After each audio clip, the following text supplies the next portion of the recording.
Graça e paz do nosso Senhor Jesus. Seja bem-vindo a mais uma aula de EBD dos jovens e dos adolescentes da PIB do Carmo na quarentena. Estamos estudando a vida do apóstolo Paulo na revista Palavra e Vida. A gente falou sobre essa lição número 6, como você leu no título, né? Culpado ou inocente. A gente já falou sobre, na primeira lição dessa revista, sobre a vida, sobre a conversão, né, do apóstolo Paulo. Depois a lição 2 sobre a universalidade do Evangelho. Depois sobre o relacionamento entre o cristão, as obras, não as obras, e sim a graça. Depois sobre o Cristo cósmico. E depois a lição do domingo passado, Jesus, a mão amiga de Deus. E hoje a gente vai expandir, né, falar mais um pouquinho sobre o pensamento de Paulo, sobre o que Paulo nos legou, né, na sua teologia, no seu pensamento, o que a gente pode aprender. E hoje a gente vai falar sobre a doutrina da justificação e o que isso muda na nossa vida, né? O que isso significa pra gente. Será que isso é só um termo da teologia para complicar mais a situação, o entendimento? Ou será que isso realmente tem uma aplicação prática, isso realmente significa algo pra gente hoje, né? Quem conhece um pouquinho mais de história da igreja vai saber que justamente esse termo, né, já a justificação do crente, né, como é que o crente é considerado justo diante de Deus, já deu espaço para muita controvérsia na história da igreja, e hoje a gente vai meditar um pouquinho no que a Bíblia diz sobre isso, ok? Mas para isso, primeiro, antes de tudo, é preciso que a gente pare para pensar. Por quê? Aqui eu não quero, quem me conhece, né, sabe que eu não sou o tipo de pessoa que dá a resposta pronta. Eu quero que a gente pense junto, eu quero que a gente chegue na nossa conclusão junto. Então, antes da aula começar, eu quero te fazer uma pergunta. Se você já me conhece há algum tempo, provavelmente eu já te fiz essa pergunta, eu falo disso com frequência. Mas vamos lá. Como que Deus, sendo justo, pode perdoar pecadores e continuar sendo justo? Vou explicar melhor.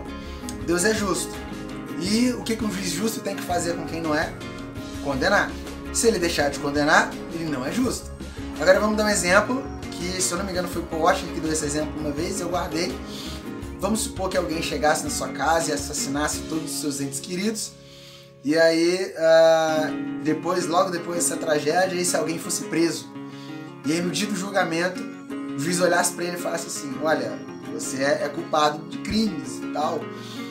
E a pessoa falasse assim: ok, mas eu prometo nunca mais fazer, eu mudo de vida. Aí o juiz fala: você vai mudar? Vou. Então tá bom, você tá liberto, tá liberado. Isso é justiça? Não é. A justiça precisa de condenação, né? Já ouvi, né, dizerem, por exemplo, que a pior coisa para nós é saber que Deus é justo. Por que isso é tão ruim? Porque nós não somos. E o que um Deus justo deve fazer com quem não é? Condenar. Para Deus ser justo, ele precisa condenar. E perdoar o pecador não é justiça. Isentar o culpado, tornar o culpado inocente, não é justiça. Então, como Deus pode perdoar o pecador e ainda ser justo? Como Deus pode tornar pecadores miseráveis, inocentes e ainda ser justo? Aí alguém pode responder: porque ele é Deus. Não, Deus, ele não quebra as leis que ele mesmo estabeleceu, não nesse sentido. Ele é justo. Ele estabeleceu. A gente conhece justiça porque a gente sabe quem ele é. A nossa justiça vem dele. O que a gente conhece de certo e errado vem dele. Então, Deus não pode, né, ser injusto, sendo que ele mesmo estabeleceu o que é a justiça, sendo que ele mesmo estabeleceu que o culpado precisa ser condenado. A transgressão precisa ter condenação. Isso é justiça. E eu quero que você pense, ok? Pense aí. Pausa o vídeo, eu não sei o que você vai fazer, mas eu quero que você pense como que um Deus justo pode perdoar você, eu e você, pecadores, e ainda ser justo, ok? Pensa aí um minutinho. 1 hora depois. Eu espero que você tenha pensado, mas como essa não é uma questão fácil, eu vou te dar mais tempo para pensar. 2 horas depois. Pensou? Ok? Tá certo disso? Resposta final, vou te dar uma última chance para você pensar, hein? 2000 anos depois. Ok, agora vai. Espero que você tenha pensado, espero que você tenha usado bastante esse tempo para pensar e refletir na sua resposta, porque nós não podemos ser só repetidores de informação, a gente tem que pensar. A nossa fé é uma fé que pensa, ok? Se a sua fé não te faz pensar, preocupe-se, a nossa fé é uma fé racional, a gente precisa pensar no porquê a gente acredita naquilo que a gente acredita. Vamos lá, mas antes da gente chegar direto ao ponto da resposta, eu quero ler com você alguns textos e ele vai até servir para você analisar a sua resposta para ver se isso realmente bate com o que a Bíblia diz sobre justificação. Primeiro texto, Gálatas 2, versículo 16. Sabemos que ninguém é justificado pela prática da lei, mas mediante a fé em Jesus Cristo. Assim nós também cremos em Cristo Jesus para sermos justificados pela fé em Cristo e não pela prática da lei. Porque pela prática da lei ninguém será justificado. É aquilo que a gente falou 2 lições atrás, né? Na lição sobre obras e graça. Ninguém é justificado pelas obras. Não interessa o quão esforçado eu sou. Se o meu esforço pode produzir salvação, Jesus veio à toa. Jesus veio justamente porque nós não somos capazes de chegar até Deus. Isaías capítulo 55, se eu não me engano, vai dizer que as nossas melhores obras diante de Deus são como trapos imundos, trapos de imundície. Esse é um termo usado para o pano que as mulheres da época usavam como absorvente íntimo, ou seja, não serve para nada a não ser para ser jogado fora. Nossas melhores obras, nossos melhores atos de justiça, as coisas pelas quais a gente mais se orgulha diante de Deus, são isso. Abacuque capítulo 1 vai dizer que Deus é tão puro de olhos que não pode contemplar o mal. É até um pouco polêmico, né? Salmo capítulo 5, versículo 5, vai dizer que Deus odeia aquele conceito, né? Deus odeia o pecado, mas ama o pecador. É verdade, ok. Mas não é toda a verdade. Porque a Bíblia também diz que a ira de Deus é contra o pecador. A ira de Deus é contra aquele que peca. Ele vai ter que pagar pelo pecado dele. Deus é santo. Pra gente entender primeiro a justificação, por que a gente precisa ser justificado, primeiro a gente tem que olhar para Deus e entender e lembrar que Ele é santo. Sendo um Deus santo, como Abacuque diz, né? Tão puro, tão santo que Ele não pode contemplar ou olhar o mal. Ele não pode tolerar o mal, e é por isso que na Bíblia existem tantas advertências contra pessoas que chegam na presença de Deus de forma leviana, tanto em Moisés, Deus falando que ninguém pode olhar para ele viver, quanto Uzá, que foi fulminado por tocar na arca que simbolizava a presença do Senhor, quanto a instituição do sacerdote, né, que o sumo sacerdote, a instituição do sacerdócio, que o sumo sacerdote tinha que fazer 1 milhão de rituais de purificação para mostrar que não se pode permanecer na presença de Deus de qualquer forma. Deus é um Deus santo. Sendo um Deus santo, não é de qualquer jeito que a gente pode chegar diante dele. Não é de qualquer jeito que alguém pode permanecer diante dele. Ok? E essa santidade, e por causa dessa santidade, né, ele se ira contra todo o pecado, contra toda prática pecaminosa, contra tudo aquilo que vai contra a sua natureza, contra tudo aquilo que é mal. A ira dele é contra o mal. Se você for ler, como eu falei, Salmo 5, Salmo 50, em outros textos, Romanos, os 3 primeiros capítulos de Romanos vai falar muito sobre isso. A gente precisa entender e parar de romantizar Deus, né? Como se Deus fosse aquele Deus inconsistente, que uma hora ele até quer castigar, mas o amor dele é tanto que ele é impotente, ele fica... Não é. Nosso Deus é santo, ele é puro, e é por isso que a Bíblia chama ele de fogo consumidor. Em Hebreus vai dizer que dura coisa é cair nas mãos do Deus vivo. Salmo 50, Deus vai falar até... você pensava, né? Você pensa que eu sou igual a você? Se eu não me engano é o Salmo 50 mesmo. Se não for o Salmo 50, eu coloco aqui na edição, que eu errei o texto, depois eu olho. Mas se eu não me engano é o Salmo 50 mesmo, que Deus ele vai dizer no final: vocês pensam que eu sou como vocês? Eu vou ter que ler. Eu vou ter que ler aqui. Se não for, é bom que eu descubra agora, porque eu posso acabar esquecendo de editar. Salmo 50... tá nervoso. Salmo 50, versículo 21. Ficaria eu calado diante de tudo que você tem feito? Você pensa que eu sou como você? A gente pensa. Muitas das vezes a gente pensa assim, que Deus é como nós. Só que Deus não é, e a gente tem que lembrar que Deus é um Deus santo. Como santo, sendo santo, algo precisa ser feito. Algo precisa ser feito contra o pecado. Algo precisa ser feito contra o pecado. E aí, por isso que ninguém é justificado ou é perdoado, consegue conquistar a sua salvação pela força do braço, só pelas obras, pela lei, pela obediência. Porque a lei não veio para salvar. A gente falou isso há 2 domingos atrás. A lei não veio para salvar. Porque se a lei não veio para salvar, porque ninguém pode obedecer a lei na risca. Não existe isso. A gente vai pecar. Nossa natureza é pecaminosa. Nossa natureza ama o pecado. Nós vamos errar e Romanos 8 vai dizer que na nossa carne, a natureza da nossa carne não pode agradar a Deus e nem quer agradar a Deus. A gente vai errar. Por isso que pela obediência da lei ninguém pode ser salvo. E a gente falou, né, que se o objetivo da lei não é salvar, qual é o objetivo da lei? O objetivo da lei é mostrar a nossa dependência de Cristo.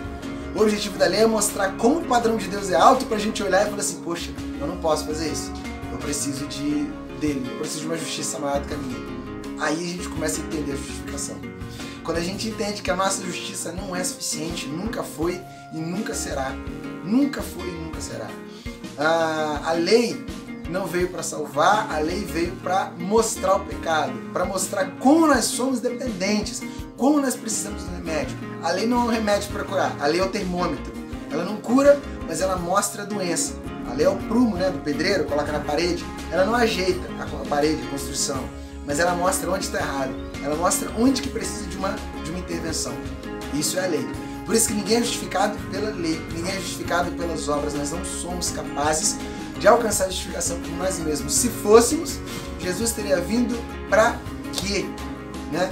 Um dos versículos, talvez que mais ressalta isso, mas talvez a gente passe batido e não percebe, é quando em Mateus, quando o anjo Gabriel vem anunciar para Maria. Ele fala assim, o nome dele será Jesus e ele salvará o povo dos seus pecados. Por que esse versículo é tão importante aqui, nesse contexto que a gente está estudando? Porque se a gente precisa de alguém para nos salvar dos nossos pecados, é porque nós não somos capazes. Só que a gente ainda acha que é. Então, para a gente entender, primeiro a gente tem que entender quem Deus é, que Ele é santo, e quem nós somos. Nós não somos santos. Deus é justo, e nós não somos. Deus é puro, e nós não somos. Deus é o juiz, e nós somos os réus, e merecemos a condenação. Vamos lá, próximo texto. Atos 13, 39. Por meio dele, de Cristo, todo aquele que crê é justificado de todas as coisas das quais não podiam ser justificados pela lei de Moisés. Cristo é uma justiça maior do que a da lei.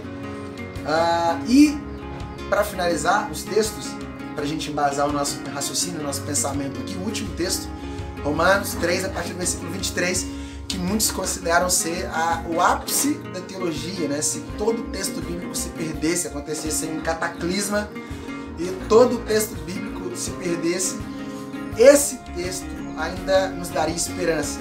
Esse texto ainda resumiria, segundo alguns autores, né, toda a intenção da Bíblia, todo o plano de Deus. Romanos 3, a partir do versículo 23. Todos pecaram e foram separados da glória de Deus, sendo justificados gratuitamente pela sua graça, por meio da redenção que há em Cristo Jesus. Deus o ofereceu como sacrifício para propiciação mediante a fé, pelo seu sangue demonstrando a sua justiça. Em sua tolerância, Deus havia deixado impunes os pecados anteriormente cometidos, mas no presente ele demonstrou sua justiça, a fim de ser justo e justificador daquele que tem fé em Jesus. Onde está o motivo de vanglória, o motivo de orgulho? É excluído. Baseado em que princípio? Na obediência à lei? Não, mas pela fé, no princípio da fé. Pois o homem é justificado pela fé, independente da obediência à lei. Nós somos justificados pela fé. A grande controvérsia da reforma protestante foi justamente isso. Que naquela época se cria que a justificação acontecia por meio de... ela podia ser conquistada, seja por penitências, seja por pagamentos, seja por trocas, barganhas com Deus, seja por indulgências, essa palavra que eu estava tentando lembrar. E a grande briga, né, da Reforma Protestante, se eu posso dizer isso, foi quando Lutero descobriu Romanos 1:17, não me recordo o texto agora, que o justo viverá pela fé. Nós vivemos pela fé, somos justificados pela nossa fé. Ah, é a fé que justifica? Não, é a fé em Cristo. O que vale não é a nossa fé, é o objeto da nossa fé. É Cristo que nos justifica pelo sangue que Ele derramou. A gente ainda vai falar nas próximas lições toda essa questão da redenção, do sangue, como é que o sangue, né, tudo isso. Mas hoje a gente vai focar especificamente na parte da justificação, ok? Como a gente lê nesse texto, ninguém pode se salvar. Justificar é o exato oposto de condenar.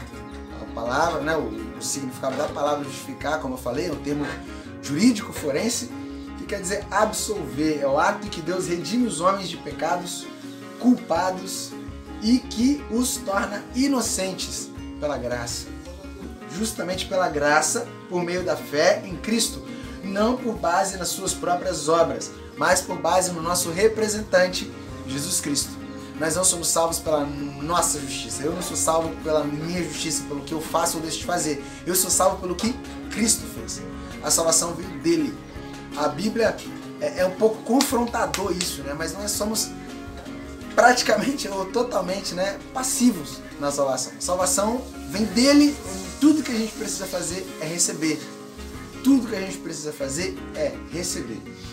E já indo para o final, quais são os efeitos, né, da justificação?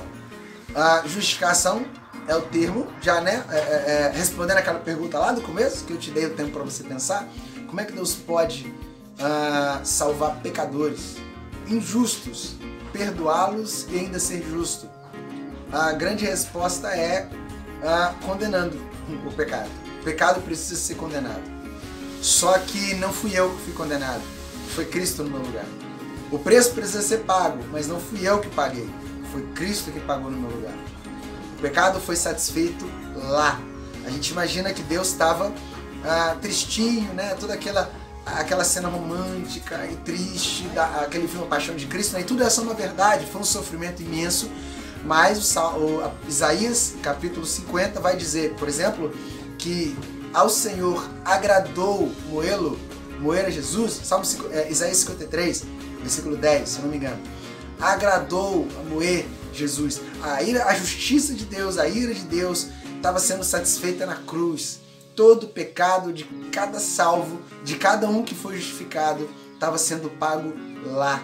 Lá o preço foi satisfeito, a justiça de Deus foi satisfeita lá, a ira de Deus foi satisfeita contra o pecado mostrada lá. O único que podia suportar, beber toda a ira de Deus, né, que era o castigo, suportar o castigo que era direcionado a mim e a você, era Cristo. E ele suportou. Ele bebeu cada gota desse gole e jogou o copo vazio. Nós somos salvos, justificados, nosso pecado foi perdoado. Nós somos declarados justos, inocentes de qualquer acusação. 1 Coríntios 1:8, se eu não me engano. Ele é poderoso para nos guardar e nos apresentar naquele grande dia. Santos, inculpáveis, livres de qualquer acusação diante dele. Livres de qualquer acusação diante dele. É isso que a justificação faz. E aí, quais são os efeitos, né? O que isso muda no nosso dia a dia? Os efeitos da justificação. Primeiro, ela nos livra da condenação. Jesus sofreu em nosso lugar. Jesus morreu. Eu tô adiantando, né? Eu tô adiantando. As próximas lições sobre redenção, sobre... Mas amém. Amém. É um assunto rico, é um assunto que a gente passa batido muitas vezes e não para pensar. É bom pensar nesse assunto. É bom pensar por que a gente disse que foi salvo, por que a gente precisava ser salvo. Enfim, é algo que arde no meu coração. Mas vamos lá. O primeiro efeito da justificação é o livrar da condenação. Nós somos livres da condenação. Já não há nenhuma condenação para aqueles que estão em Cristo Jesus. Romanos capítulo 8, versículo 1. Nenhuma condenação há. Nenhuma. Somos livres. Não há ninguém que possa nos culpar, ninguém que possa nos acusar. O preço do nosso pecado, o castigo foi pago na cruz de Cristo. O segundo efeito da justificação é paz. Paz com Deus. Efésios capítulo 2 vai dizer isso. Por causa de Cristo agora nós temos paz. Antes nós éramos inimigos dele. não lembro agora o texto, fugiu agora o texto que vai dizer isso, mas vai dizer que nós éramos por natureza filhos da ira. A nossa natureza era destinada à perdição, à condenação. Mas agora, pelo sacrifício de Cristo, nós temos paz. Efésios capítulo 2 vai dizer que, versículo 13, se eu não me engano, Ele é nossa paz. Cristo é a nossa paz. Por causa dele nós podemos ter paz com Deus. Você pode ajoelhar e ser ouvido por Deus por causa dele. Porque volto a repetir, as nossas melhores obras são para Deus nada, trapos imundos. Então, a minha oração só é ouvida por causa de Cristo. Porque o meu pecado foi satisfeito nele. Deus olha para mim e vê o seu santo filho Jesus. Deus olhou para Cristo na cruz e viu o meu pecado lá. Foi isso que aconteceu. Então, o primeiro efeito da justificação, o livramento da condenação. Segundo, paz. E o terceiro, um desejo por santificação, que também é uma doutrina bíblica que vale a pena estudar. O que é a santificação? É o progresso da salvação. É a salvação. A salvação é feita, acabou. A salvação é um fato, a justificação aconteceu. Mas ela produz algo, ela produz uma transformação. Ela causa algo em mim, né? Já, se eu não me engano, foi João Calvin. Não lembro quem disse isso. Que a justificação, nós somos justificados somente pela fé. Mas a fé que justifica não vem sozinha.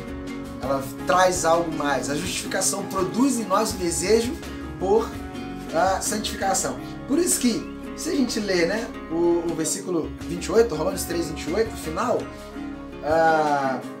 que diz que o homem é justificado pela fé independente da obediência à lei, então eu vou dar louco e enfiar o pé na jaca. Não, isso é prova de que você não foi justificado. Porque uma das provas, né, um dos efeitos da justificação é um desejo por santificação. É o início da formação do caráter de Cristo em nós, é o início da caminhada com Ele, é o início de uma vida nova. É o que a gente falou na lição sobre o Cristo cósmico, que foi a lição passada. Não lembro se foi a lição... Não, foi a lição retrasada. Estamos na lição 6, foi a lição 4, que a gente estudou que cada novo cristão é uma nova criatura, é um trailer do mundo vindouro, e a justificação inicia isso, ok? Então é isso aí. Era isso que eu tinha para a gente conversar aqui. Tem muito assunto para a gente falar, muito assunto sobre isso ainda, que a gente pode aprofundar, crescer, que a gente pode aplicar, que a gente pode entender melhor. Então, para isso, eu espero você 10 horas da manhã no domingo no Team Link, ok? Para a gente aprofundar, para a gente orar junto, para a gente trocar opiniões, ideias, para a gente crescer mais, ok? Isso aqui é só uma introdução, menos 20 minutinhos de aula, uma introdução ao assunto. E aí, no domingo, eu espero você lá para a gente aplicar, para a gente entender, aprofundar, para eu te ouvir também, dúvidas, questões, para acrescentar que eu também preciso aprender mais e mais sobre esse assunto. E aí, espero você lá então, ok? Fica na paz, Deus abençoe você, espero você no domingão.